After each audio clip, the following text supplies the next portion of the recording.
এই আমলাতন্ত্রের মধ্যে এখনো আওয়ামী লীগের দোসররা বসে আছে।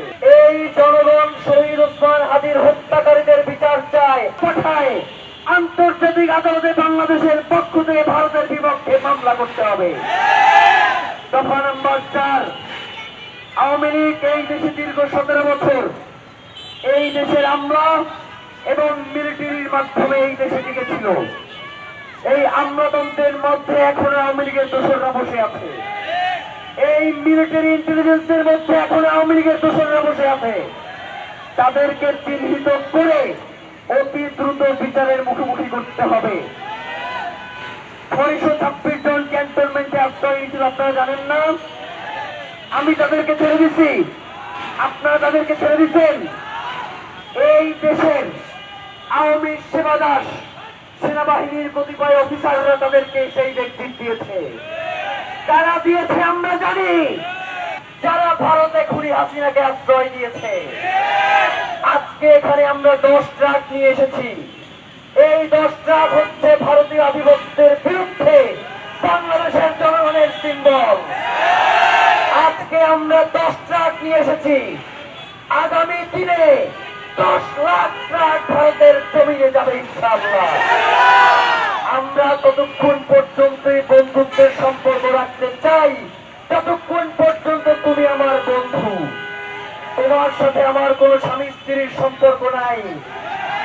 আমি অনুপ চেটিয়াকে ফেরত দেবো, আর তুমি খুনি হাসিনাকে লালন পালন করবা, হতে পারে না। বন্দি বিনিময় চুক্তি হলে দুই দেশের সন্ত্রাসীদেরকে বিনিময় করতে হবে। আমার দেশে আশ্রয় নেওয়া সন্ত্রাসীদেরকে তুমি তার দেশে বসে লালন পালন করবা, সেটা চলবে না।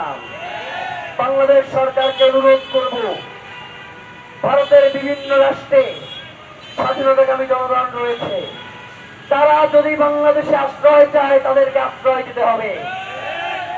অনুপ চেটিয়াদেরকে আর ফেরত দেওয়া চলবে না। 72 ঘন্টা ময়েশ্চার লক সমৃদ্ধ লিলি বডি ওয়াশ শিয়া বাটারের গুডনেস স্কিন রিপেয়ার করে রাখে সফট ও গ্লোয়িং। পর্যন্ত খুনি হাসিনাকে তারা দেশে ফেরত না পাঠাবে। আমাদের 4 দফা দাবি শান্তিপূর্ণ। এখন পর্যন্ত শহীদ ওসমান হাদির খুনের ব্যাপারে আমরা শান্তিপূর্ণ অবস্থান কর্মসূচি পালন করছি। এখন পর্যন্ত যতগুলো কর্মসূচি হয়েছে সবগুলো শান্তিপূর্ণ হয়েছে। আগামীকালকে চার্জশিট দিবে। চার্জশিট যদি জনগণের রায়ের বহিঃপ্রকাশ ঘটে আমরা মেনে নেব, কিন্তু এই চার্জশিটে যদি রাঘব বোয়ালদেরকে আড়াল করবার প্রচেষ্টা করা হয়, আমরা জনগণ গিয়ে যমুনার সামনে বসে পড়ব। আমরা জনগণ গিয়ে সংসদ ভবনের সামনে বসে পড়ব। আমরা প্রত্যেকটা ক্যান্টনমেন্টের সামনে গিয়ে বসে পড়ব। বাংলাদেশের স্বাধীনতাকামী বাংলাদেশের মজলুম জনতাকে ভয় করো। এই মজলুম জনতা যখন আল্লাহু আকবার বলে রাস্তায় নেমে পড়বে, থামাইতে পারবা না।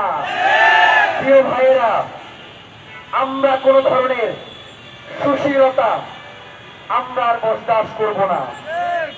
এখন পর্যন্ত উপদেষ্টা থেকে শুরু করে প্রত্যেকে এসে সুন্দর সুন্দর কথা বলেছেন, আমরা শুনেছি। এই জনগণ শহীদ ওসমান হাদির হত্যাকারীদের বিচার চায়, সুন্দর সুন্দর কথা শুনতে চায় না।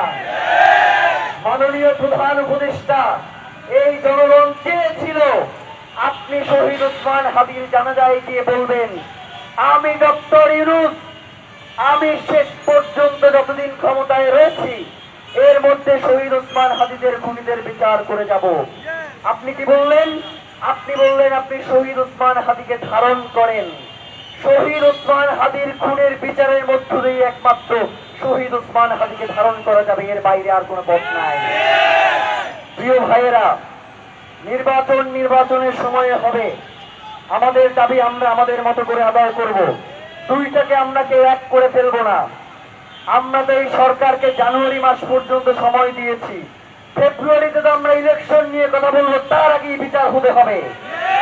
বিচার নিশ্চিত না করে, ইনসাফের বাংলাদেশ প্রতিষ্ঠা না করে, বাংলাদেশের স্বাধীনতা সার্বভৌমত্বের রক্ষা না করে আমরা এই রাজপথ থেকে ফিরে যাব না ইনশাআল্লাহ।